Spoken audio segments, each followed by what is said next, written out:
Hey, I'm Kasim from Sexy Psychology, where we aim to make those brain gains step by step. Too sexy for my love, too sexy for my love, love's going. If you clicked on this video because of this guy, you'll have to wait till the end of this video to get to know his story. I wasn't really thinking about covering this topic in the first place, but after my last video, I didn't feel like I managed to get the message I wanted to get across to you guys in its entirety. It might have been lost behind all that high production quality. Thus, this video. So today's topic is kind of the reason why I wanted to make this channel in the first place. I believe that those who need the most help gets the least of it. So let's just jump right into it.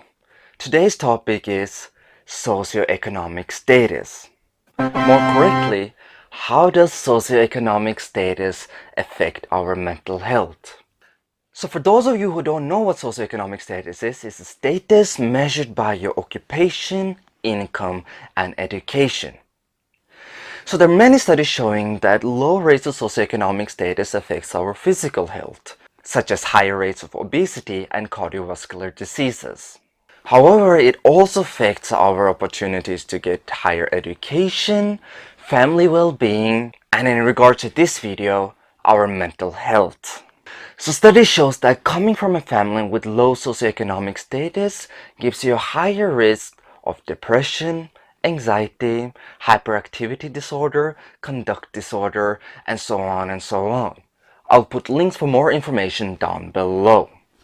And it's important to understand that although you come from a family with a low socioeconomic status, does not mean that you will be affected by all of those things I just mentioned. It just means that you will have a higher risk of getting affected by one of these things. And why am I talking about this at all? Why did I want to make this video? So I have a master's degree in psychology right now. But I didn't always have all of this information. So this story goes back to my final year of high school. I finished high school, I was waiting to get into military and had these gaps of a couple of months. I had a lot of fears for the future. Where will I go to study? Will I manage to do what I want to do? And so on and so on. Which I also realized are very common fears kids at that age have. So yeah, I have these fears, I have a lot of free time, I'm waiting to get into the military. I start having problems sleeping. So I do what every 18-year-old guy would do. I go to my mom. So a couple of days later, I receive a ring that I have now lost and these colorful threads that you can see here. So my mom had called back to Pakistan to her relatives and they had talked to this religious spiritual guy who had read some prayers on a ring and on these threads I was supposed to have on my wrist, so it would help me. Long story short, it didn't. And I'm not saying prayers don't help, I'm not saying religion is wrong. I'm saying that we should acknowledge mental health problems for being mental health problems. It was many years later that I realized that I was anxious. And I know that it's not only me. So during all of my issues, during all of my problems, nobody even dared to think of sleeping problems as a mental health issue. Nobody even thought of asking me, what is going on in your life? And I know I'm not alone. Many families don't see mental health as a serious issue. They'll seek any other solution than go to a professional. And that's where I want to give the first Brain Gainz lesson for this series. If you feel like you're not managing to deal with your issues by yourself, go and get some professional help.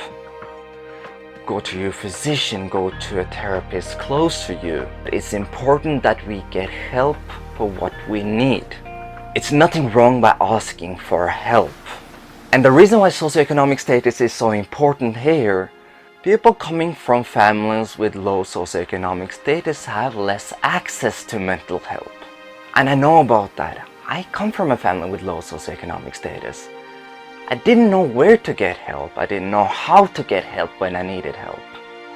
And that's where I would like to end for this time. If you feel like you have any questions to me, please send an email to this link right here. If you like this video, if you like this topic, please press the like button. I'm Kasim, and I will see you next time. I'm too sexy for my love, too sexy for my love. Love's going to leave me.